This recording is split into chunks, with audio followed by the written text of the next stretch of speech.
नमस्कार दोस्तों, welcome back to JD education. आशा करती हूँ आप सब बहुत अच्छे होंगे और अच्छे से अपनी प्रिपरेशन कर रहे होंगे। सो गाइस, आज हम लोग प्रोफेसर राजेंद्र सिंह, जिसको कि शॉर्ट फॉर्म में रज्जू भैया यूनिवर्सिटी के नाम से जानते हैं, आपके प्रयागराज में स्थित है, के बीएड सेकंड सेमेस्टर के थर्ड पेपर के एक नया लेक्चर की शुरुआत करने जा रहे हैं। तो अभी तक हमने बहुत सारे लेक्चर्स अपलोड करा है, तो आपको जिस भी टॉपिक को, जिस भी यूनिट को एंड जिस भी पेपर को कवर करना है, तो आप सिंपली चैनल पर विजिट करें एंड वहां से अपनी क्लासेस का एक्सेस कर सकते हैं। इसी के साथ अगर गाइस आप चैनल पर ना फर्स्ट टाइम आए हैं तो प्लीज जरूर से चैनल को सब्सक्राइब करके रखिएगा, क्योंकि आने वाले समय में बीएड से रिलेटेड जितनी भी इंफॉर्मेशन होंगी, जितनी भी अपडेट्स होंगी, जितनी भी क्लासेस एंड ऑल, हम पूरी कोशिश करेंगे कि हाँ आप तक इजीली पहुंचा पाएं। सो प्लीज जरूर से चैनल को सब्सक्राइब करके रखिएगा एंड जिन्होंने सब्सक्राइब करके रखा है फिर तो बहुत अच्छी बात है। तो आपको जो भी देखना है आप हमने फर्स्ट सेकंड और थर्ड पेपर की है ना, इन तीनों की क्लासेस रेगुलरली चल रही है और हम इन तीनों की अलग अलग प्लेलिस्ट भी बना करके रखा है। तो आपने क्या करना है, सिंपल सा विजिट करना है और वहां से अपनी क्लासेस का एक्सेस आपको करना है। तो आइए इसी के साथ हम लोग अपने लेक्चर की शुरुआत करते हैं। और लेक्चर स्टार्ट करने से पहले want to say thank you all guys, because ना you guys supporting too much. Thank you so much guys, thank you so much for your love, for your support. ऐसे ही हम लोग एक दूसरे का सपोर्ट करते रहेंगे और आगे बढ़ते रहेंगे। Let's learn together and enjoy learning. ठीक, तो आज का हमारा जो टॉपिक है वो क्या है? आज का हमारा जो टॉपिक है, यूनिवर्सलाइजेशन ऑफ सेकेंडरी एजुकेशन, है ना, मतलब माध्यमिक शिक्षा का सार्वभौमिकरण। कल हमने जो देखा था वो यूनिवर्सलाइजेशन ऑफ प्राइमरी एजुकेशन, और आज हम लोग जिसकी बात करने जा रहे हैं ये माध्यमिक शिक्षा का सार्वभौमिकरण। बिल्कुल आज हम लोग इसकी चर्चा करेंगे। तो आइए हम लोग अपने लेक्चर की शुरुआत करते हैं। बट लेक्चर स्टार्ट करने से पहले एक अपडेट आपको देनी थी। वो अपडेट क्या थी मैं आपको बताती हूँ। ठीक, वो अपडेट ये थी कि 2026 से लेकर के 2028 में जो हम लोगों ने बीएड करना है ना, तो इस सेशन का जो एंट्रेंस एग्जाम का क्या है फॉर्म है वो आउट हो चुका है। If you guys want to do BEd from here, like आप लोग यहाँ से आप बीएड करना चाहते हैं, तो बिल्कुल ये आपके लिए अपडेट है। वो क्या है कि आपका फॉर्म आउट हो चुका है, आप अपना फॉर्म फिलअप कर दीजिए। उसके बाद अगर आपको, if you guys want to take admission from here, means हमसे अगर आपको हमारे साथ जुड़ना है, हमारे साथ जुड़ के पढ़ाई करनी है, तो बिल्कुल आप आइए और आपका स्वागत है। सो इसके लिए आपको क्या करना है, इसके लिए सिंपली हमारा जो अपना यूट्यूब चैनल है ना, इसको आपको ज्वाइन करना है। साथ ही साथ आपको टेलीग्राम चैनल जो है हमारा, इसको भी फॉलो करना है। और इसी के साथ साथ अगर आप लोगों को हेल्दी कॉन्वर्सेशन चाहिए ना, तो आप लोग इस हमारा जो ये टेलीग्राम ग्रुप है ना, इसको भी आपने क्या करना है, इसको भी आपको ज्वाइन करके रखना है। और साथ ही साथ एक और प्लेटफॉर्म जो कि आपका व्हाट्सएप है ना, आपको इसको भी क्या करना है, फॉलो अप करके रखना है। तो you will get each and every information from here itself. और if you guys want to meet me ना, तो हमने यहाँ पर अपना एड्रेस दे रखा है, आइए हमसे मिलिए और क्या करें, आपको जो भी इंफॉर्मेशन, जो भी अपडेट चाहिए वो आप लेके जाइए। तो बिल्कुल एड्रेस क्या है, ये जवाहरलाल नेहरू रोड, अलोपी बाग चुंगी चौराहा, अलोपी बाग प्रयागराज। तो ये हमारा क्या है, यही हमारा एड्रेस है। आप आइए, हमसे जुड़िए और अपनी सारी जो भी क्वेरीज होंगी उसको क्लियर करिए। बट बाय द वे आप नहीं आ सकते हैं, आपको हमसे कॉल पे बात करना है, बिल्कुल आप हमसे बात कर सकते हैं। हमने ये अपना कॉन्टेक्ट नंबर भी आपको दिया है, आप दिए हुए नंबर पे हमसे कॉल करके बात भी कर सकते हैं। जो हमारा नंबर है ये क्या, 9919599066, और एक और नंबर है वो क्या है, 6090656656, सॉरी 8090656656। तो ये हमारा कॉन्टेक्ट नंबर है। इस दोनों में से किसी एक पे भी आप कॉल करके हमसे बात भी कर सकते हैं। तो आइए, यू मोस्ट वेलकम, आइए एंड हमारे साथ जुड़िए भी। चलिए इसी के साथ हम लोग अपने लेक्चर की शुरुआत करते हैं। तो सबसे पहले हम देखते हैं इसकी मीनिंग, मतलब जो हमारा शिक्षा का सार्वभौमिकरण है ना, यानी कि या फिर हम कह सकते हैं माध्यमिक शिक्षा का जो सार्वभौमिकरण है, इसका क्या अर्थ है, इसकी क्या मीनिंग है। ठीक, तो universalisation of secondary education means providing access to quality secondary education class 9 to 10 to all eligible children without discrimination. इसका क्या मतलब है कि जब हम बात करते हैं माध्यमिक शिक्षा के सार्वभौमिकरण की, इससे तात्पर्य है कि सभी पात्र विद्यार्थी, पात्र इन द सेंस कि जो इनके लिए एलिजिबल हो चुके हैं, जिनकी एज हो चुकी है ये क्लासेस करने की, या फिर जो ये पात्रता को धारण करते हैं, ऐसे वे सभी विद्यार्थी, उनको बिना किसी भेदभाव के, उनके बीच में कोई डिस्क्रिमिनेशन नहीं किया जाएगा। उनके बीच में कोई बायस नहीं होगी कि हाँ ये किस कास्ट का है, किस जगह से है, कहाँ से, किस स्टेट से। नहीं, हमें ये सारी चीज़ों को एक साइड रख के बिना किसी भेदभाव के गुणवत्तापूर्ण शिक्षा, है ना, क्वालिटी एजुकेशन की, वो हमारे अपनी हम रियल लाइफ से जोड़ पाए, ऐसी शिक्षा को क्या करना है, उपलब्ध कराना है, जो कि क्लास 9 से लेकर के 12 तक के बच्चे हैं। आई होप आपको समझ में आया होगा।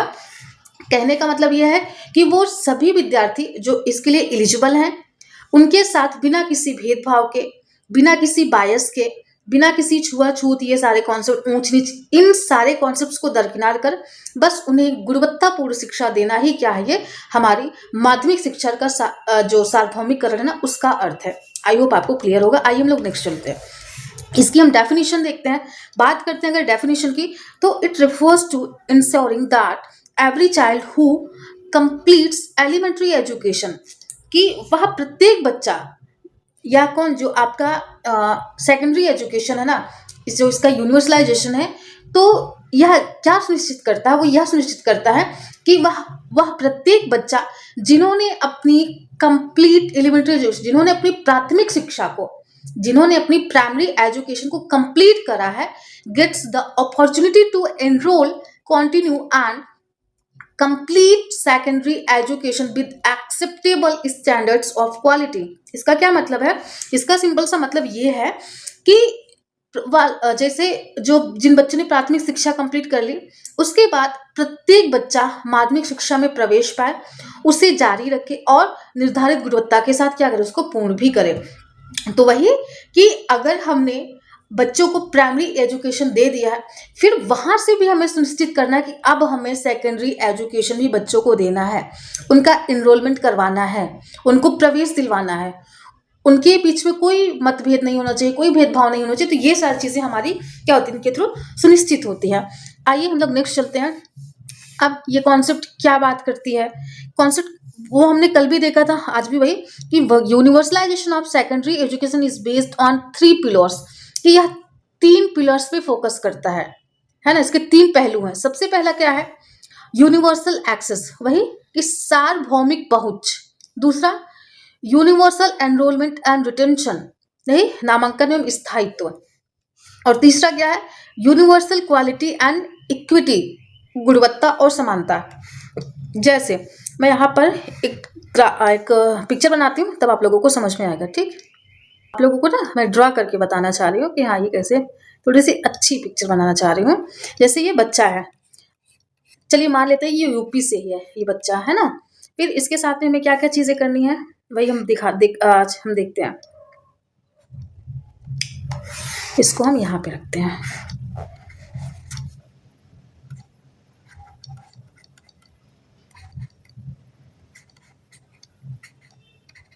इसका हाथ बहुत मोटा बच्चा बन गया, कोई बात नहीं, बट चलिए, जैसे ये बच्चा है ना, अब इसके लिए हमें क्या करना है, सबसे पहले इस बच्चे को हमें क्या करनी है, हमें सबसे पहले इसकी प्राथमिक शिक्षा देनी है। अब ये बच्चा प्राइमरी एजुकेशन कंप्लीट कर लिया, ठीक, उसके बाद अब ये एलिजिबल होता है सेकेंडरी एजुकेशन के लिए। ठीक, उसके बाद होता क्या है कि अब हमें ये इंश्योर करना है, ये हमें मेक श्योर करना है कि इस बच्चे को हमें सेकेंडरी एजुकेशन पे भी इनरोलमेंट करवाना है। सबसे पहले यूनिवर्सल एक्सेस, सार्वभौमिक पहुंच, इसका क्या है कि secondary schools with in reachable distance. अब ये बच्चा जिस भी कॉलोनी से है, जिस भी सोसाइटी से है, अब वहाँ उसके लिए हमें क्या करना है, उसके लिए हमें स्कूल कॉलेज, है ना, मतलब स्कूल वगैरह बनवाना है, ताकि ये बच्चा इजिली क्या करे, वो पहुंच पाए इसके वॉकिंग डिस्टेंस पे। अगर walking distance in the sense कि 2 किलोमीटर 3 किलोमीटर इतनी दूरी में तो एक कॉलेज स्कूल होना चाहिए, ताकि ये बच्चा, इसका नाम हम क्या रखते हैं, इसका नाम हम रखते हैं जैमी। तो जैमी के लिए क्या करें, हम ऐसी स्कूल की व्यवस्था करें कि ये आ पाए। अब यहाँ पर हम बात जैमी की नहीं करेंगे, यहाँ पर हम हर उस बच्चे की बात करेंगे कि उनके इर्द गिर्द ये कॉलेज होना चाहिए, ताकि वो आ पाए और वो उनके लिए इनकी जो उपलब्धता हो वो सुलभ हो पाए। तो ये रहा हमारा सार्वभौमिक एक्सेस, मतलब ऐसी जगह पर हमें कॉलेज बनाना है कि जहाँ पे सारे बच्चे आ पाए, साथ में जैमी भी आ पाए। तो ये हमें ध्यान में रखना है। उसके बाद दूसरा क्या है, universal enrolment and retention means नामांकन एवं स्थायित्व।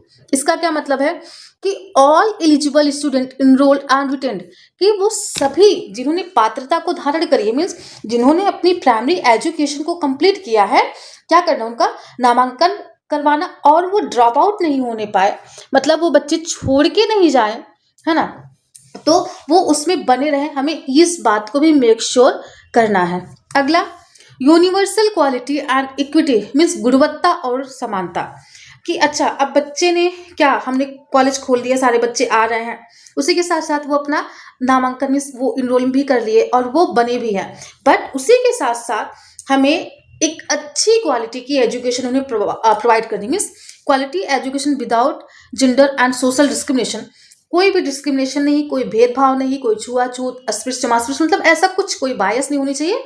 साथ ही साथ हमें इस बच्चे के रियल लाइफ की जो प्रॉब्लम है ना, जो रियल लाइफ सिचुएशन है, उसको एक हमें इस तरीके से करना है कि वो उसको भी शॉर्ट आउट कर पाए। तो ये हमारा बेसिकली ये हमारा मोटो होना चाहिए, मीन्स ये हमारा उद्देश्य होना चाहिए इस सेकेंडरी एजुकेशन का जो यूनिवर्सलाइजेशन है। तो क्या क्या चीजें आती हैं, universal access, universal enrolment and retention, universal quality and equity, तो ये सारी चीजें हमें ध्यान में रखनी है। आइए हम लोग नेक्स्ट चलते हैं, नीड फॉर यूनिवर्सलाइजेशन। अच्छा, अब हमें सार्वभौमिकरण की आवश्यकता क्यों पड़ती है, क्या रीजन हो सकता है? सबसे पहले, to meet the demands of the modern economy, हमें इस वजह से पड़ती है कि जो हमारी आधुनिक अर्थव्यवस्था है ना, इसकी जो मांग है, इसकी जो डिमांड है, उसको हम पूरा कर लें। हम पूरा कब करेंगे? जब हम अवेयर होंगे, जब हम एडुकेटेड होंगे, जब हमारे में थोड़ी सी जागरूकता होगी, हम अपनी समस्याओं को, अपनी चीज़ों के बारे में, हमारे समाज में घट रही घटनाओं के बारे में हम सोच पाएंगे, समझ पाएंगे, विचार कर पाएंगे। तो इस वजह से हमें क्या करना है, इसकी आवश्यकता हमें पड़ती है। अगला, टू रिड्यूस अनएम्प्लॉयमेंट, कि हमें बेरोजगारी को कम करना है। हम पढ़ेंगे तभी तो आगे बढ़ेंगे ना, तो ये चीजें हैं। अगला, to prepare skill human resources, मतलब कुशल मानव संसाधन तैयार करने हेतु हम एक अच्छा मानव संसाधन तैयार कर पाए, इस वजह से भी। और लास्ट हमारा क्या, सामाजिक गतिशीलता को बढ़ावा देने हेतु, कि प्रमोट सोशल मोबिलिटी, यानी कि अच्छा सोशल मोबिलिटी क्या होती है, डायनेमिक होती है, चेंजेबल होती है, कि time to time technically, economically हमारी जो सिचुएशन होती है ना, चेंज होती जाती है। तो बिल्कुल इन सारी डिमांड्स को फुलफिल करने के लिए जो हमारी सेकेंडरी एजुकेशन है ना, इसको क्या करना है, इसको यूनिवर्सलाइज करना है, मीन्स इसको सार्वभौमिकरण बनाना है। हमारा जो माध्यमिक शिक्षा है, यही सबसे बड़ी इसकी आवश्यकता है। आइए नेक्स्ट चलते हैं कि कॉन्स्टिट्यूशनल एंड पॉलिसी बैकग्राउंड, मतलब संवैधानिक एवं नीतिगत पृष्ठभूमि। अब इसमें क्या क्या चीजें हैं, इसको देखते हैं। Although secondary education is not a fundamental right, कि हमारा ये फंडामेंटल राइट नहीं है, बट फिर भी लाइक एलिमेंट्री एजुकेशन, जैसे कि प्राथमिक शिक्षा को हमारा फंडामेंटल राइट बनाया गया है कि 6 से लेकर के 14 साल तक के बच्चों को निःशुल्क, है ना, हम लोगों ने कल देखा था ना, निःशुल्क एवं कंपल्सरी अनिवार्य शिक्षा, हमने इसकी बात करी थी।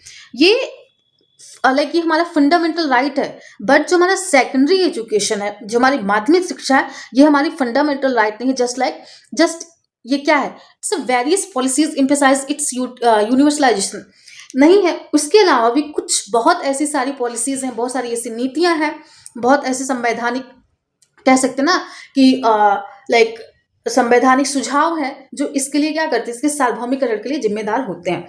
सबसे पहला हम लोग देखते हैं कि नेशनल पॉलिसी ऑन एजुकेशन, मतलब राष्ट्रीय नीति, क्या बोलेंगे, सॉरी मुझे इसकी नहीं पता, मतलब नेशनल पॉलिसी ऑन एजुकेशन 1986, और जो रिवाइज्ड की गई थी 1992 में, वो सेकेंडरी एजुकेशन के लिए उसमें क्या है, सेकेंडरी एजुकेशन के लिए उसमें जो बातें की गई वो हम इसको देखते हैं कि emphasized explains of secondary education and vocationalization, मतलब जो 1986 वाली रिवाइज होकर 1992 में आती है नेशनल पॉलिसी ऑन एजुकेशन, वो कहती है कि माध्यमिक शिक्षा के विस्तार और व्यावसायिकरण पर बल दिया जाए, ये हमारा ये कहती है। फिर नेक्स्ट है राष्ट्रीय माध्यमिक शिक्षा अभियान, RMSA, है ना, इसको रमसा कहते हैं, ये 2009 में आई थी। बिल्कुल ये सेकेंडरी एजुकेशन को बढ़ावा देने के लिए ही आई थी। इसमें क्या था इसमें क्या था कि major programme to universalise in secondary education, मतलब माध्यमिक शिक्षा को सार्वभौमिक बनाने के लिए प्रमुख ये कार्यक्रम था जो लाया गया था 2009 में, रमसा। और इसका जो गोल था, जो इसका लक्ष्य था, वो क्या था कि improve access and quality at secondary stage, कि मतलब पहुंच और गुणवत्ता में सुधार करना था। वही कि सब बच्चों के लिए ये उनके लिए पहुंच पाए और एक गुणवत्तापूर्ण शिक्षा हम दे पाए। फिर इसके रमसा के कुछ ऑब्जेक्टिव्स थे, है ना, मतलब राष्ट्रीय माध्यमिक शिक्षा अभियान, इसके क्या थे, secondary school with in 5 kilometre, कि इसमें जो इसके उद्देश्य थे कि हर 5 किलोमीटर पर ये स्कूल्स बनाए जाएं, कौन से, सेकेंडरी स्कूल्स, और रिमूव जेंडर, कास्ट और क्या, डिसेबिलिटी हैरिस, मतलब कि हमें जेंडर, कास्ट, डिसेबिलिटी, इन सारे कॉन्सेप्ट्स को दरकिनार करना है, इनको दूर करना है। हमारा एक मोटो होना चाहिए कि हमें सबको पढ़ाना है, सबको आगे बढ़ाना है। तो ये कुल मिलाकर के इसीलिए आया था रमसा 2009 में। उसके बाद आता है 2018 में समग्र शिक्षा अभियान। इसका क्या मतलब था, जो समग्र शिक्षा अभियान था ना, ये किसकी बात करता है, ये इंटीग्रेटेड स्कीम को covering pre primary to class 12। वही कि ये प्राइमरी एजुकेशन मीन्स, ये मैं लिख के बताती हूँ, एलिमेंट्री TERY प्लस सेकेंडरी, ये सेकेंडरी, इन दोनों के लिए आया था जो हमारा समग्र शिक्षा अभियान था, कि प्री प्राइमरी से लेकर के कक्षा 12 को एकीकृत योजना, मतलब इन दोनों एजुकेशंस को, इन दोनों ग्रेड के बच्चों को क्या करना है, एजुकेशन में बढ़ावा देना है, इसलिए आया था।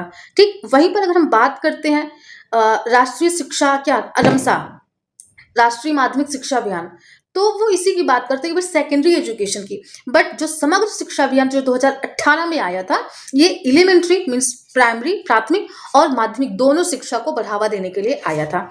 अब एनईपी 2020 में क्या क्या चीजें इसमें बताई गई ना, न्यू एजुकेशन पॉलिसी 2020, तो इसमें है सबसे पहला universal access from pre school to secondary level by 2030, मतलब 2030 तक प्री स्कूल से माध्यमिक स्तर का सार्वभौमिक पहुंच। ये हमारी जो रिसेंट आई ना, उसमें ये बात कही गई है। उसके बाद मल्टी डिसिप्लिनरी करिकुलम, की बहुविषयक पाठ्यक्रम, कि इसमें हम लाइक एग्जाम ओरिएंटेड भी करें, हमें व्यवहारिक ज्ञान भी हो, हमें वोकेशनल ज्ञान भी हो, हम स्किल्स को भी सीख पाए, तो मल्टी डायमेंशनल वे में हमारे जो करिकुलम है इसका डिजाइन इस तरीके से किया जाए। फिर अगला वोकेशनल एजुकेशन इंटीग्रेशन, डेफिनेटली व्यावसायिक शिक्षा का तो समावेश, ये इस पर बहुत विशेष रूप से जोर दिया गया है। तो ये एनईपी 2020 में आई है। अगला देखते हैं इसके क्या उद्देश्य थे। इसके जो उद्देश्य थे, हमने ऊपर आवश्यकता देखी थी, अब यहाँ पर हम लोग उद्देश्य देखेंगे। जो यूनिवर्सलाइजेशन ऑफ सेकेंडरी एजुकेशन है वो क्यों, तो इसका जो था कि इंक्रीज ग्रॉस इनरोलमेंट रेशियो, वही सकल नामांकन अनुपात GER है ना, ग्रास इनरोलमेंट रेशियो को क्या करना था, बढ़ावा करना। फिर रिड्यूस ड्रॉप आउट रेट, यही कि जो बच्चे ड्रॉप आउट कर देते हैं, अपनी एजुकेशन को कंप्लीट नहीं करते, छोड़ देते हैं, उनको हमें क्या करना है, उनको कम करना है। उसके बाद प्रमोट जेंडर इक्वालिटी, की लैंगिक समानता को बढ़ावा देना, girls boys both are eligible, चाहे वो लाइक मेल हो, फीमेल हो, या फिर अदर लाइक जेंडर हो, है ना, ट्रांसजेंडर वगैरह, तो उन सब तक की भी शिक्षा पहुंचनी चाहिए। फिर इम्प्रूव इंफ्रास्ट्रक्चर, यही कि उसमें हमने देखा था ना कि 5 किलोमीटर के दायरे में क्या होना चाहिए, स्कूल होना चाहिए। वही कि आधारभूत संरचना भी क्या होनी चाहिए, उसमें भी सुधार होना चाहिए। फिर इंश्योर डिजिटल एक्सेस, डिजिटल पहुंच भी सुनिश्चित करनी चाहिए, कि लाइक प्रोजेक्ट जो हमारा वो नहीं होता है, जो हम लोग क्लास में स्मार्ट क्लासरूम बनाते हैं, तो बिल्कुल इन सब का भी उद्देश्य, इन सबको भी इसमें शामिल किया जाए, ताकि सारे बच्चे इसको लाइक ऑडियो विजुअल क्लासरूम होनी चाहिए ना, ऑडियो विजुअल टीचिंग क्लासरूम, इस तरीके की व्यवस्था होनी चाहिए। ये इसका कुछ मेन उद्देश्य रहा। आइए हम लोग नेक्स्ट चलते हैं। कुछ चैलेंजेस भी देखने को मिलते हैं, डेफिनेटली अगर हम इतना बड़ा काम करेंगे तो वहाँ पर चैलेंज तो हमें मिलेंगे। तो इसमें क्या, पॉवर्टी एंड चाइल्ड लेबर, वही गरीबी और बाल श्रम। फिर अगला अर्ली मैरिज, है ना, कि कम आयु में विवाह करना, विशेष करके लड़कियों के साथ, स्पेशली गर्ल्स, कि बहुत बार ऐसा नहीं कि पेरेंट्स कहते कि यार लड़की है इसकी शादी कर दो, हमें अपनी जिम्मेदारी से मुक्त होना है। मैं किसी के यहाँ जा रही हूँ, वहाँ पे भी तो जिम्मेदारी उसकी बढ़ेंगी ना, तो वही है कि हम अपने गर्दन से हटा करके दूसरे में लटका देना। तो कई बार ये समस्याएं देखने को हमें मिलती हैं, बट हर पेरेंट्स ऐसे नहीं होते हैं, ये भी सच्चाई है। उसके बाद अगला lack of schools in rural areas, वही ग्रामीण क्षेत्रों में विद्यालयों की कमी, बिल्कुल ये चीजें आज भी। मैं एक ही चीज में अंतर कहती हूँ, विलेज और सिटी में क्या अंतर है पता है? एजुकेशन के मामले में। ये मैंने बहुत प्रैक्टिकली देखा है कि अगर आप सिटी में होते हो ना स्टार्टिंग से, यार देखो, मैं ये नहीं बोलूँ कि विलेज नहीं अच्छा है, ये भाई वो बहुत अच्छा है, still there is difference between education. देखिए, शिक्षा ही व्यक्ति का सर्वांगीण विकास करवाती है, मीन्स शिक्षा के द्वारा व्यक्ति का सर्वांगीण विकास होता है। तो नो डाउट, अगर हमें अच्छी शिक्षा अगर हम देंगे ना, तो उससे अवेयरनेस भी बढ़ती है। तो हम प्रोफेशनलिज्म क्या होती है, लाइक मॉडर्निटी, ये सारी चीजें हम सीख पाते हैं। तो इसी ही मामले में थोड़ा सा अंतर है, इसी गैप को फुलफिल करने के लिए ये सारे कॉन्सेप्ट्स आ रहे हैं। फिर अगला, टीचर शॉर्टेज, वही कि शिक्षकों की कमी। फिर डिजिटल डिवाइड, वही कि डिजिटल असमानता, हमें कई बार हम देखते हैं ना, गांव में नेटवर्क नहीं होता है ना, तो ये सारी चीजें हमें देखने को मिलती है, सारी हमारी कुछ चुनौतियां हैं। फिर इसकी क्या इंपॉर्टेंस है, आइए हम लोग इसकी इंपॉर्टेंस की बात करते हैं। तो universal secondary education is crucial for economic growth, social development, technological advancement and global competitiveness. मतलब माध्यमिक शिक्षा का सार्वभौमिकरण आर्थिक विकास, सामाजिक उन्नति, तकनीकी प्रगति और वैश्विक प्रतिस्पर्धा के लिए क्या है, अत्यंत आवश्यक है। कि अगर हम आर्थिक रूप से विकसित होना चाहते हैं, अगर हम अपने समाज को शून्य से शिखर तक पहुंचाना चाहते हैं, मतलब उन्नति करना चाहते हैं, और हम टेक्निकली भी आगे बढ़ना चाहते हैं, तो हमें क्या करना होगा, हमें अपनी जो प्राइमरी एजुकेशन है, जो हमारी अपनी सेकेंडरी एजुकेशन है, इवन जो हमारी यूनिवर्सिटी लेवल की एजुकेशन है, इन सबको हमें बढ़ावा देना होगा और इन सब पे भी हमें विचार करना होगा इस तरीके से। आइए इसका फाइनली हम लोग कंक्लूजन देख लें। तो universalisation of secondary education students is the foundation laid at the elementary level and prepare for youth for higher education। वही जैसे हमने सिगमंड फ्राइड, अगर आप साइकोलॉजी पढ़ेंगे तो इसमें क्या आता है, सिगमंड फ्राइड का कॉन्सेप्ट है id, ego and superego. ठीक, अब यहीं पर हम देखते हैं इसको कैसे हम आपस में कनेक्ट करते हैं। इड को हम प्राइमरी एजुकेशन से कनेक्ट करते हैं, जिसको आप एलिमेंट्री, और इसको हम ईगो को हम सेकेंडरी एजुकेशन, और हम सुपर ईगो जो है इसको हम हायर एजुकेशन। अगर इससे करते हैं तो ईगो इन दोनों के बीच में, जो आपका इड है और जो आपका क्या है सुपर ईगो, इन दोनों के बीच में क्या करता है, एक ब्रिज का काम करते हैं, दोनों को बैलेंस में ले आता है। ठीक उसी तरीके से जो आपका क्या है, जो आपका सेकेंडरी एजुकेशन है ना, ये आपकी एलिमेंट्री एजुकेशन और हायर एजुकेशन के बीच में एक ब्रिज का काम करता है। मतलब प्रिपेयर्स यूथ, ये बच्चों को तैयार करता है कि हाँ, आप लोगों को प्राइमरी एजुकेशन भी करके आना और हायर एजुकेशन में भी जाना है। तो बिल्कुल एम्प्लॉयमेंट एंड व्हाट एंड मैं देखती हूँ एंड रिस्पॉन्सिबल सिटीजनशिप, कि ये हमारी प्राथमिक शिक्षा की नींव को मजबूत करता और युवाओं को उच्च शिक्षा, रोजगार तथा जिम्मेदार नागरिक बनाने के लिए भी क्या करता है, तैयार करता है। तो गाइस ये कुछ इंपॉर्टेंस है और इस तरीके से हमें चीज़ों को जोड़ के रखना है और आगे बढ़ते रहना है। सो गाइस ये रहा आज का वीडियो, आई होप आपको पसंद आए। आपको पसंद तो आएगा ही, क्योंकि मेरे से जितना बन पड़ता है उतना मैं करती हूँ। और एक चीज़ और मैं साथ ही साथ कहती हूँ कि you guys not going to do research on this topic. आपको इस पर रिसर्च नहीं करना है, बस you guys have to know about कि आपके एग्जाम निकल जाए, बस इतना ही हमें करना है। तो थैंक्स फॉर वॉचिंग एंड आपको क्या क्या करना है, आपको लाइक करना है, कमेंट करना है, शेयर करना है और चैनल को भी सब्सक्राइब करके रखिए। So it's all about for today and we will meet tomorrow and lots of love. God bless you all, stay blessed and healthy.